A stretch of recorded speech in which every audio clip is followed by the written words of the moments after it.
একই রাস্তা অথচ দুটি ফান্ড। কৃষ্ণনগরে মুখ্যমন্ত্রীর সভা ঘিরে রাজনৈতিক বিতর্ক তুঙ্গে। 11ই ডিসেম্বর কৃষ্ণনগরের একাধিক রাস্তার উদ্বোধন মুখ্যমন্ত্রীর এবং সেই উদ্বোধন ঘিরে বিতর্ক। শান্তিপুরের ফুলিয়া এলাকায় পথশ্রী প্রকল্পের উদ্বোধন হওয়া রাস্তাটি শুরু হওয়ার অভিযোগ। বিস্তারিত জানবো, ফোন লাইনে রয়েছেন প্রসেনজিৎ। গত 11 ডিসেম্বর নদিয়ার কৃষ্ণনগরে জনসভা করতে এসে মুখ্যমন্ত্রী মমতা বন্দ্যোপাধ্যায় ভার্চুয়ালি একাধিক রাস্তার উদ্বোধন করেন। সেই রাস্তা উদ্বোধন ঘিরেই বিতর্ক শুরু হয়েছে শান্তিপুর ফুলিয়া এলাকায়।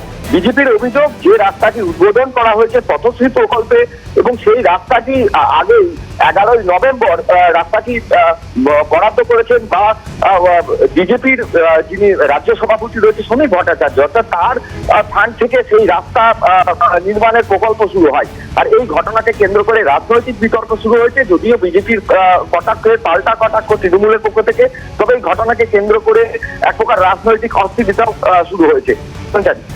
ধন্যবাদ প্রসেনজিৎ। ফোন লাইনে ছিলেন প্রতিনিধি প্রসেনজিৎ বিশ্বাস। এই গোটা ঘটনা নিয়ে বিজেপির কি অভিযোগ আমরা শুনবো এবং পাল্টা তৃণমূল বিধায়ক, স্থানীয় তৃণমূল বিধায়ক কি বলছেন শুনবো।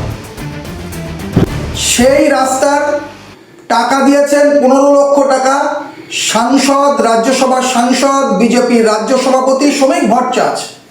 সাংসদ উন্নয়ন তহবিল থেকে তিনি রাস্তাটা দিয়েছেন। রাস্তার ওয়ার্ক অর্ডার বেরিয়েছে 11/11/2025, 11ই নভেম্বর 2025 ওয়ার্ক অর্ডার দেওয়া হয়ে গেছে। সেই রাস্তাটির কাজ শুরু হয়ে গেছে, কাজ চলছে। তারপরেও মুখ্যমন্ত্রী সমীর ভট্টাচার্যের দেওয়া রাস্তার উদ্বোধন করে দিয়েছেন পথশ্রী বলে। কি চলছে? এ তো প্রতারণা চলছে। তো একটু আপনারা একটু ইনকোয়ারি করে দেখবেন, আমার ভুল হলেও হতে পারে। ওই রাস্তাটার যেটা মাননীয় রাজ্যসভার সাংসদ এবং ভারতীয় জনতা পার্টির রাজ্য সভাপতি সমীর ভট্টাচার্য বলেছেন বা চিঠি যেটা পাওয়া যাচ্ছে সেখানে লেখা আছে 15 লক্ষ টাকা। আর আমরা যে রাস্তাটা দিয়েছি, আমরা যেটা করতে দিয়েছি সেটা হচ্ছে 54 লক্ষ টাকা।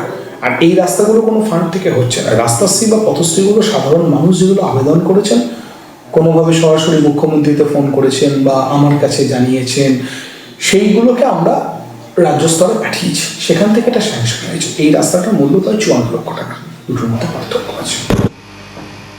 এই ঘটনায় বিডিও তরফ থেকে কি বলা হচ্ছে শুনবো। এগুলো কোনো আমাদের দেওয়া প্রপোজাল থেকে যায়নি, সরকারি যে বিধিবদ্ধ মাধ্যম আছে সেই মাধ্যম থেকে যায়নি। সাধারণ মানুষ যেগুলো জানিয়েছিলেন সরাসরি মুখ্যমন্ত্রী বা দিদিকে বলতো, সেখান থেকে নেমে এসছে। দুটি আলাদা মাধ্যম থেকে গেছে, যদি কোয়েনসাইড করা যায় তাহলে সেভাবে সে ব্যবস্থাটা হবে।